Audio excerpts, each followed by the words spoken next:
Kalau ada sebuah perdebatan, ada sebuah kayak semacam diskusi yang itu adalah bukan di kancah kita, bukan di ranah kita, kita hindari, kata beliau. Kenapa? Fa inna dararahu aktsar min naf'i bihi. Ya karena biasanya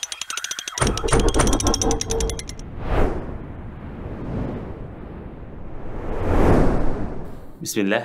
Assalamualaikum warahmatullahi wabarakatuh. Innal hamdalillah nahmaduhu wa nasta'inuhu wa nastaghfiruh wa na'udzu billahi min shururi anfusina wa sayyiati a'malina. May yahdihillahu fala mudilla lahu wa may yudlil fala hadiya lahu. Amma ba'd. Jamaah sekalian kaum muslimin wal muslimat rahimana wa rahimakumullah. Kita sambung kembali majelis adab kita. Kita masuk di poin ketiga.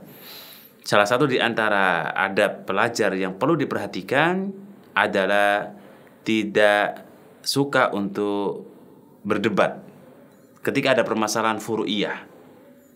Masalah ijtihadiyah saja yang kemudian itu menjadi pakar di antara pakar para ulama, seorang mubtadi, seorang pemula, seorang pelajar seperti kita, maka jangan sering untuk kemudian masuk dalam ranah perdebatan para a'imah. Itu kan kita belajar, apalagi mubtadi ya, apalagi pemula, maka kita belajar ya step by step. Bahkan kalau bicara step by step itu ya kita belajar sebagaimana pertemuan yang lalu jamaah sekalian. Kita tuntaskan satu buku. Bukunya ini kita selesai, pindah ke buku kedua. Buku kedua selesai, pindah buku ketiga, terus seperti itu. Sampai kapan? Sampai kita ada waktunya kapan kemudian punya ijtihad untuk menentukan ini kemudian pilihan ijtihad saya, ini pilihan ijtihad fulan. Kenapa demikian? Karena dalam bab masalah adab belajar awalnya itu adalah tidak terlalu banyak masuk dalam ranah perdebatan.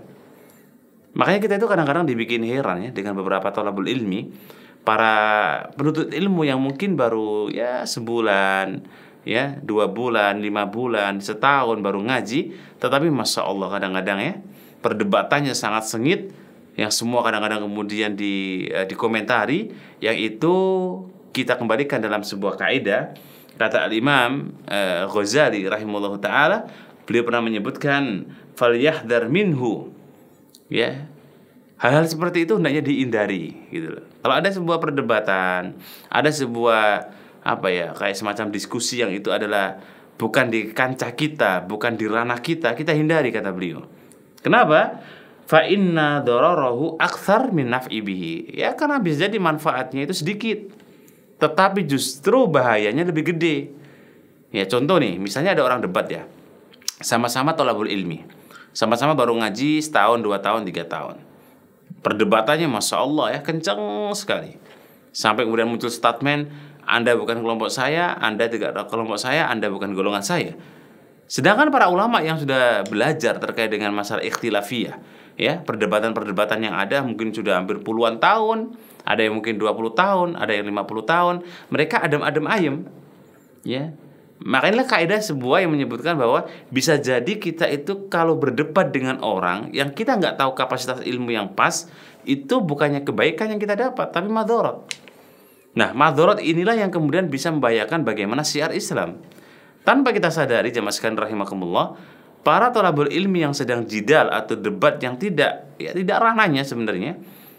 Kenapa saya bilang tidak ranahnya? Karena memang kita saatnya belajar, bukan debat, bukan diskusi gitu. Ya suatu saat insya Allah adalah wadah sendiri untuk kita bisa sharing, diskusi, debat sekalipun ya. Bahkan kita bisa beristihad, itu ada wadahnya. Kapan? Ya kalau sudah kemudian kita mutola'ah semua kita para ulama. Kita punya kaidah yang kemudian kita sebut tadi di pertemuan yang lalu, bahwa kita punya pondasi bahasa Arabnya, kita punya pondasi bagaimana kemudian permasalahan utama dalam kaidah usul.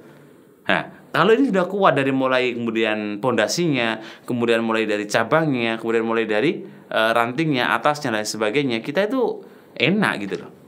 Kita bisa berhadapan dengan orang, diskusi dengan santai. Makanya biasanya jamaah sekalian rahimakumullah, orang-orang yang dia ketika diskusi atau debat dengan orang lain itu karena qillatu ilmihi.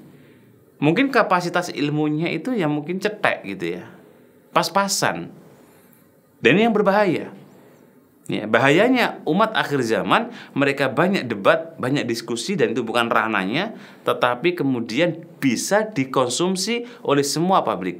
Apalagi di akhir zaman seperti ini, semua orang bisa melihat semua informasi-informasi baik yang sifatnya itu online ataupun offline.